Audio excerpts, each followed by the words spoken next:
Good morning, ladies and gentlemen. I apologize for getting these slides up late this week.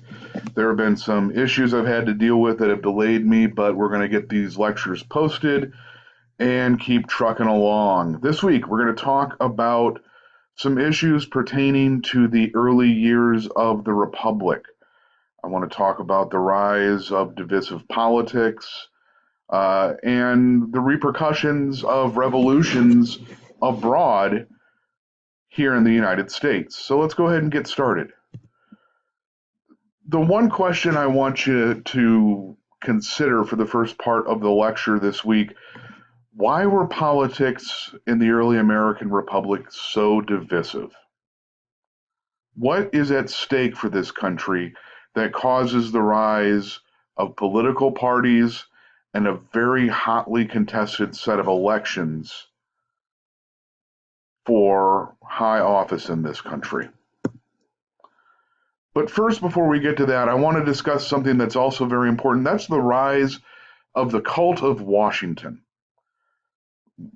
We still today look back at George Washington as this exemplar of American politics, this man who created the office of president and through the sheer will of his personality and sheer determination helped shape the future of our nation. Historians look back at Washington, and one of the things we find is this description of him as the American Cincinnatus. Well, what does that mean? Cincinnatus was a Roman general who lived, I believe, in the 6th century BC. He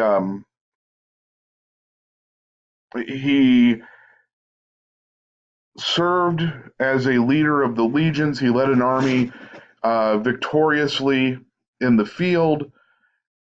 He was called upon to lead the Republic, and he did so for a short period of time, and then he retired, gave up his commission, gave up his leadership, and returned to his estates, returned to his farm, creating this model of the individual who begrudgingly does what he is called upon to do and then returns to private life as quickly as he can. And in many ways, Washington's actions mirror this cult of Cincinnatus. Washington, though you could say he lobbies for his position as a general in the Revolutionary Army, leads it, pays for his own equipment and food, and supports himself without taking a paycheck. When the war is over, he resigns to Congress, which is a drastic step in world history. Honestly, if you look at most successful revolutions that occur militarily, the leader of that military revolt goes on to declare themselves leader, and very often leader for life.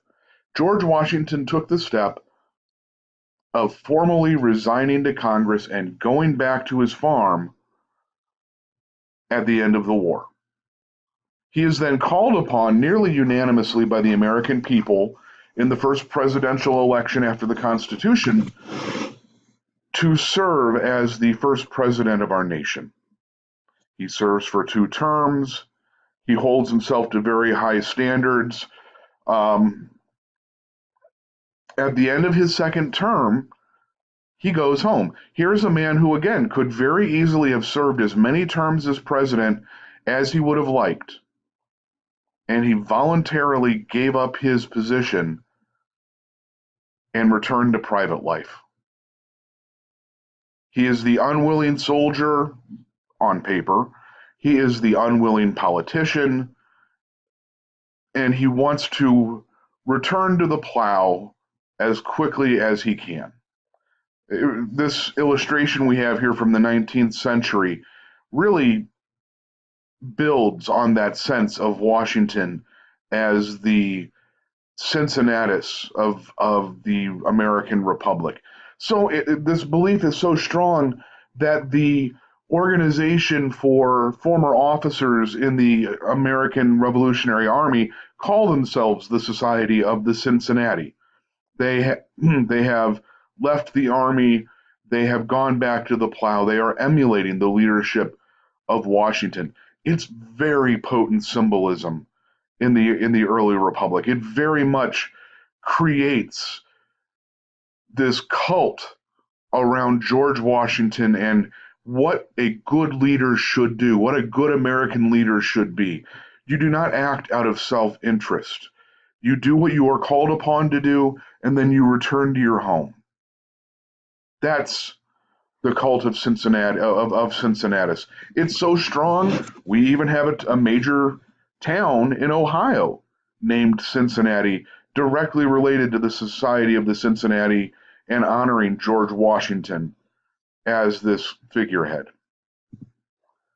Washington, sorry about that. I don't know if you can. All right.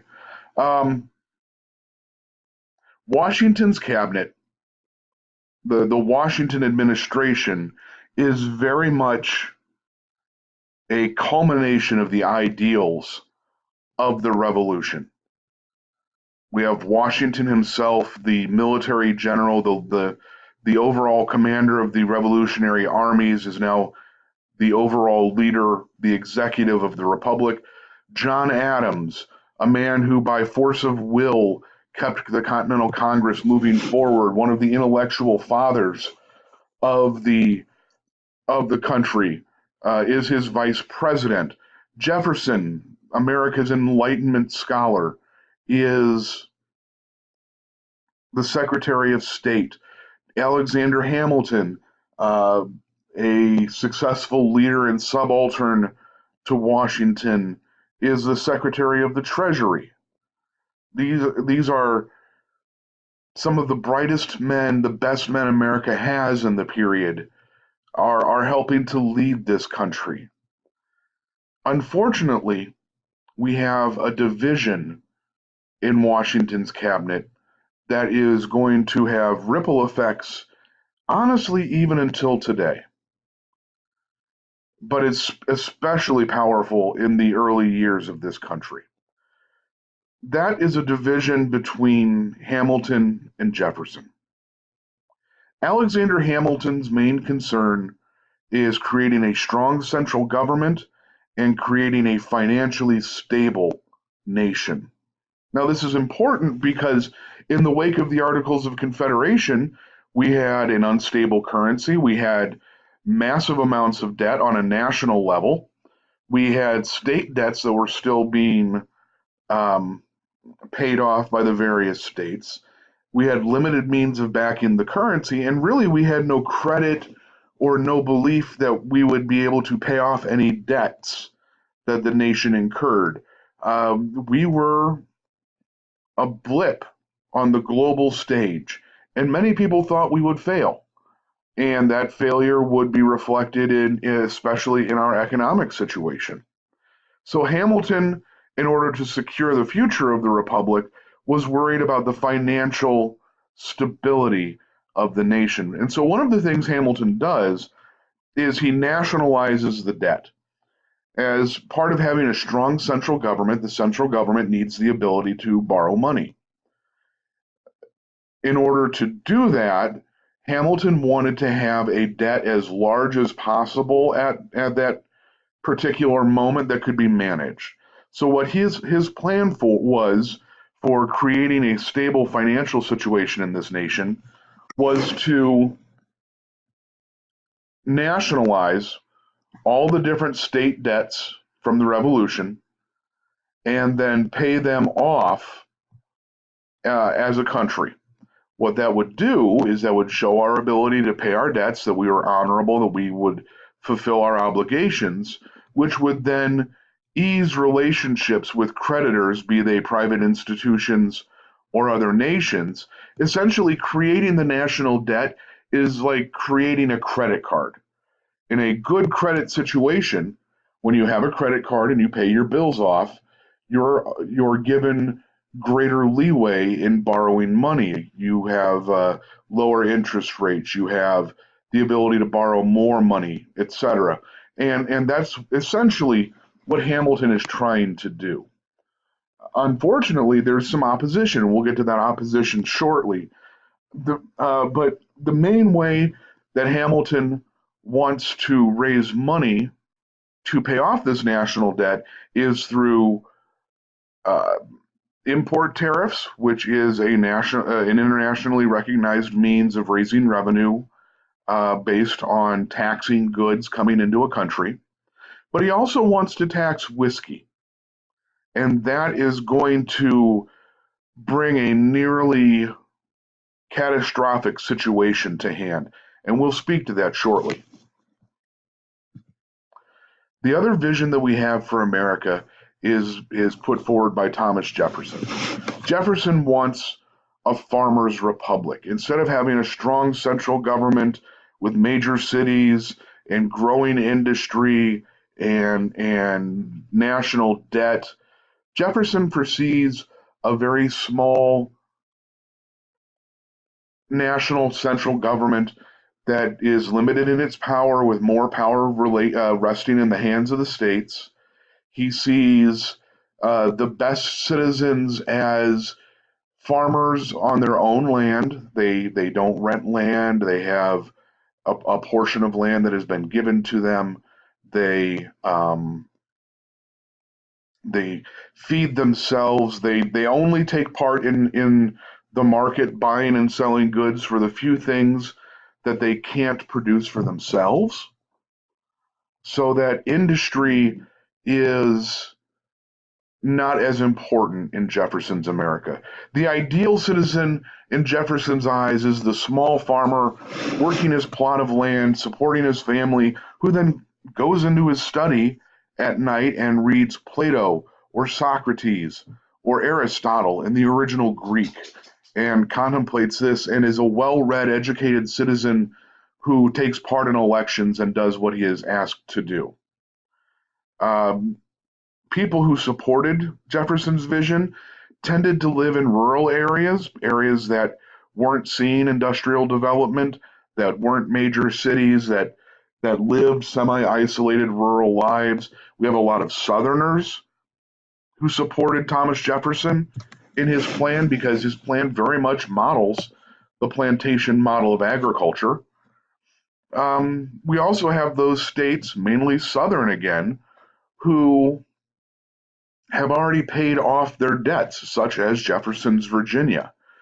Jefferson's Virginia had paid off its revolutionary debts. It didn't want to be taxed to pay off the debts of other states or the federal government. So we have very quickly developing a battle between small government and large government, a rural idyllic life versus cities and culture and strong government and manufacturing.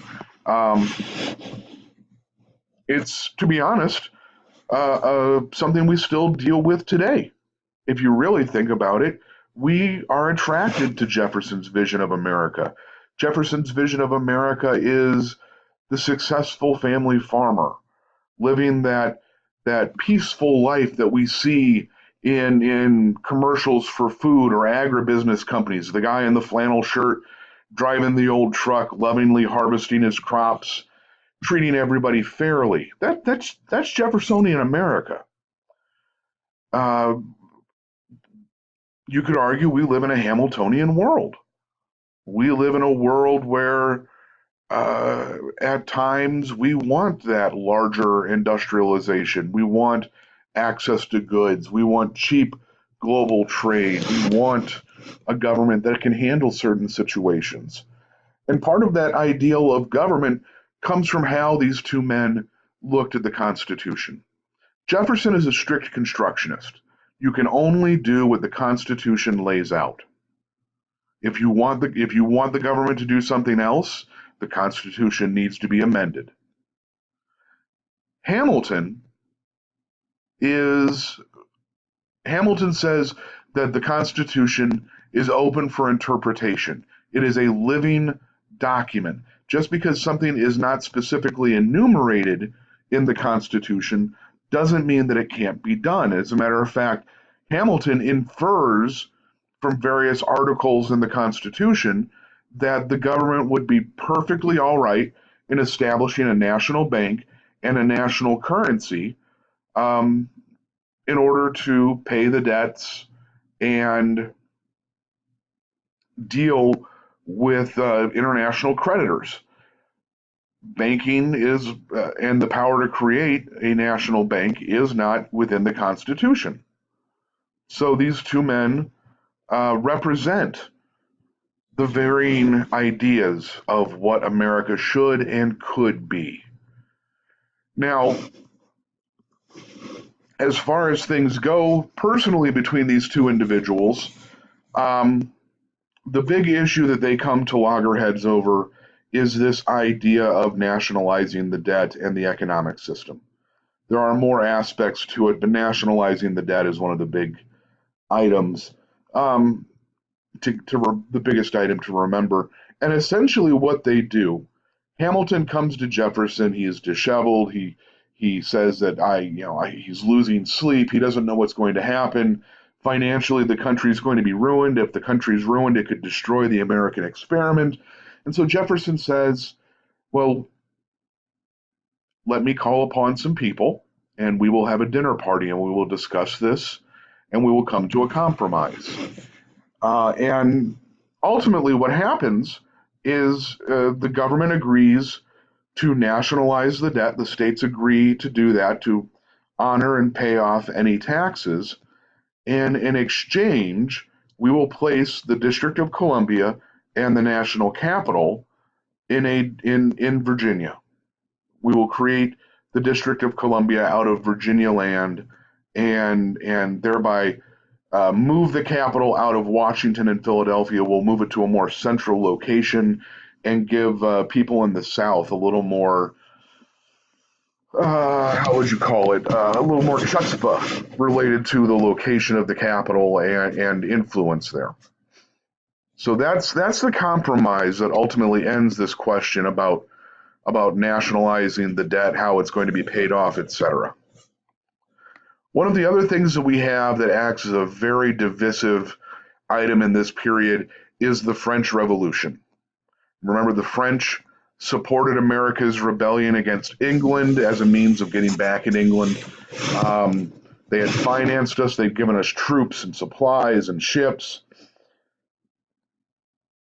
When the French start their own revolution, heavily influenced by our Constitution, Declaration of Independence, etc., we have a varying amount of support for the revolution among America's leaders and the population.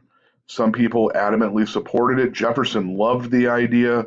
Jefferson said that this was a great example of the success of the ideals of the American Revolution,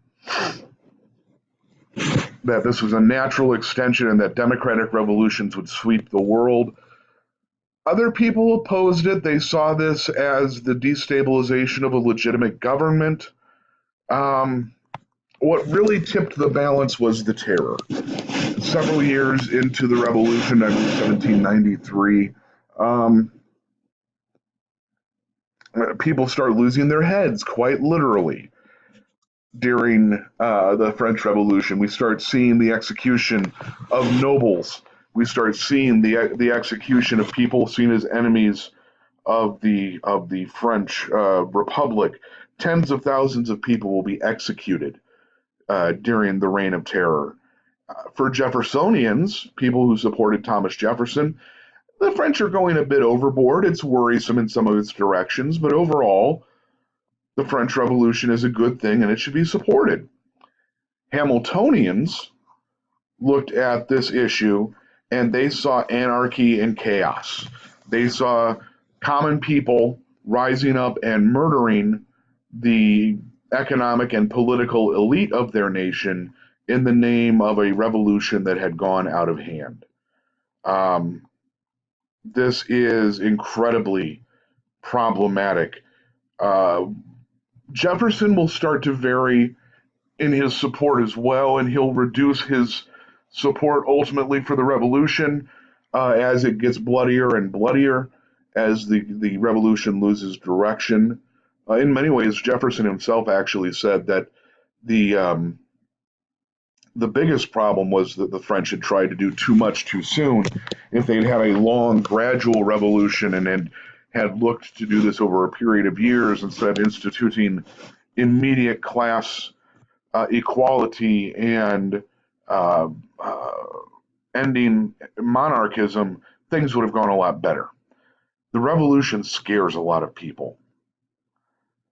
We are very lucky that it did not go as far as it did in our country, that something like the French Revolution didn't break out. And keep in mind, aspects of our revolution were very much a civil war, especially in the South, where uh, the revolution gave the excuse of taking out old grudges on neighbors and committing violence to people, that you could get away with it under the cover of patriotic violence.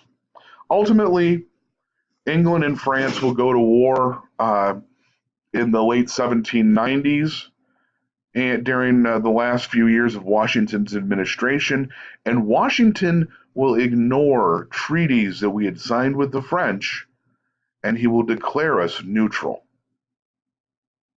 This is going to cause a lot of problems with the French.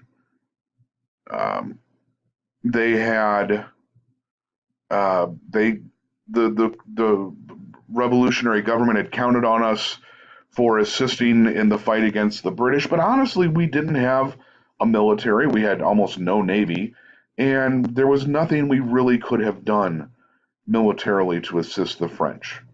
Plus, if the British would have won, which they eventually did, it would have called into question our national sovereignty again. So Washington's neutrality, despite the fact that it hurts relations with the French, is probably the best situation that could have been done. On top of all this, one of the things that really, really destabilizes American relations in this period is the Citizen Genet affair. Citizen Genet is the envoy of the French Revolutionary Government to the United States. He is their representative in America. And when he arrives in America, he actually, instead of setting up an embassy and going to dinners and making official communications with the Washington government, he travels the new nation attempting to recruit Americans to serve in the French Navy and creating an army of his own to fight in support of the revolution, especially fighting against the Spanish, who are um, opposed to the French Revolution, and fighting the British on the high seas. This endangers American neutrality. And again, it splits the populace. We have people in this country who flock to Genet and volunteer to serve in the French fleet, that volunteer to create a pro French militia in this nation and fight the Spanish in Florida. Um, there are others, including Hamilton, who see this as the worst possible thing that could happen, and chaos that's going to descend into global war. Washington will ultimately ask that France recall Genet, that he is being too problematic, and that he needs to go back to France. Basically, we're going to kick this guy out of the country for all the stuff he's doing. What is really odd about the whole situation is that the highly unstable French Revolutionary government had changed hands while Genet was in America. And when the Washington administration asks for his recall, the Jacobins are now leading the French government. They are the most radical revolutionaries. They are uh, they are promoting this reign of terror. They are making the situation far more unstable. They actually see Genet as an enemy of the Jacobin government and have issued an arrest warrant for Genet. If we send Genet back to France, he will be arrested and executed by his own government. And so, actually, after asking to kick this man out of the country, Washington will grant him life asylum in the United States, where he will ultimately stop acting as an agent of chaos and live relatively peacefully for the rest of his life under American protection. The last thing I want to talk about today is the rise of political parties. The political parties really start coalescing essentially by Washington's second term as president. Both parties claimed to be heirs of the revolution. They used language that described themselves as the true keepers of the American dream. These two parties are headed by the people we've already discussed. They are representative of that major split in American life. They are Hamiltonians or Jeffersonians. The Hamiltonians see Jefferson and his followers as dangers to the republic, that they want too much democracy, that they want too much isolation and separation from the world, and that they'll prevent America from being as truly great as it should be. And honestly, Jefferson and his followers say the exact same thing about Hamilton. So these two parties coalesce around these figureheads and what they represent in the government. Hamilton's followers will be called Federalists. Washington himself shows signs of being a Federalist in his politics and his decision making as his administration goes on, based by and large on his social class and his financial status. Remember, the Federalists, they truly believe that democracy is dangerous. This is why we have a republic. This is why we have the Electoral College. That too much democracy is dangerous. We need a strong central government to make dedicated decisions for the nation at large.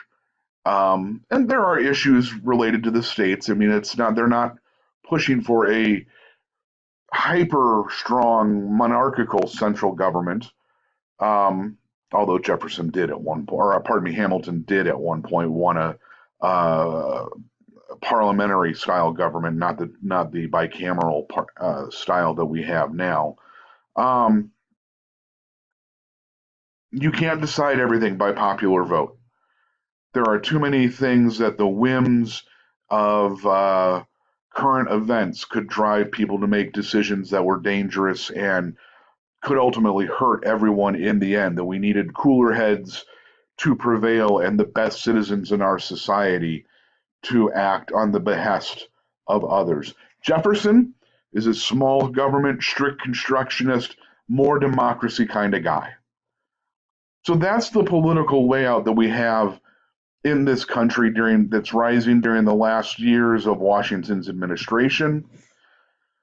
When we come back next time, I'm going to talk about the Whiskey Rebellion and how this has a direct impact is the direct impact of Hamilton's desire to tax the American people and pay off the national debts.